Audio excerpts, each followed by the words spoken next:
આજે ઓખા મંડળમાં આવેલી મુખ્ય બે કંપનીઓ RSPL ઘડી અને ટાટા કંપની દ્વારા જે પોલ્યુશન ફેલાવવામાં આવે છે અને જેને પોલ્યુશન અટકાવવાની જવાબદારી છે એવા પોલ્યુશન કંટ્રોલ બોર્ડ આ ત્રણેયની વિરુદ્ધમાં પ્રાંત અધિકારીશ્રીને એક આવેદનપત્ર આપીને હારે અનેક રજૂઆતો છતાં તંત્ર જાગતું ન હોવાથી એક આશ્ચર્યજનક કાર્યક્રમ જેમાં સરકારશ્રીની એક છબી રાખી અને એને ચારે બાજુ ભૂંગળા વગાડી, શંખ વગાડી, થાળી વાટકા વગાડી, તાળી વગાડી અને કુંભકર્ણ નિંદ્રાધીન તંત્રને જગાડવાનો એક આશ્ચર્યજનક કાર્યક્રમ સાથે પ્રાંત અધિકારીશ્રીને આવેદનપત્ર આપ્યું હતું.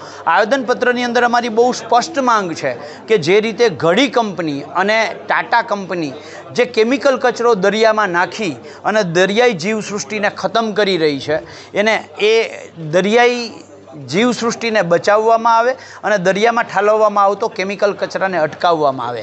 એવી જ રીતે ટાટા કંપની દ્વારા જે રણ વિસ્તાર છે, ચરકલાનો જે રણ વિસ્તાર, અને ત્યાં જે દરિયામાંથી ખારું પાણી છે એની પ્રોસેસ કરી અને 26-27 ડિગ્રી સુધી એ પાણીને ખારું કરવામાં આવે એટલે એકદમ મહત્તમ ખારું થઈ જાય, ખાલી મીઠું જ બાકી હોય એ પાણીને પછી પાઇપલાઇન વાટે એ ત્યાં લઈ જવામાં આવે છે ટાટા કંપનીમાં મીઠાપુર.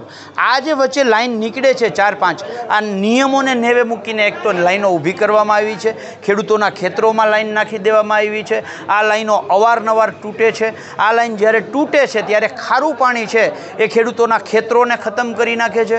આ પાણી તળાવમાં જાય એટલે તળાવો ખતમ થઈ જાય છે. આ પાણી નીચે જમીનમાં જળસ્તર સ્વરૂપે જાય એટલે કૂવાઓ, બોર છે એ ખતમ થઈ જાય છે. આમ ઓખા મંડળના જે એક સમયે બદામ અને રીંગણા આખા ભારતમાં પ્રખ્યાત હતા, અત્યારે ઓખા મંડળની ખેતી ખતમ કરવામાં આ બે કંપનીઓના દ્વારા ફેલાવાતા પ્રદૂષણનો મુખ્ય રોલ છે.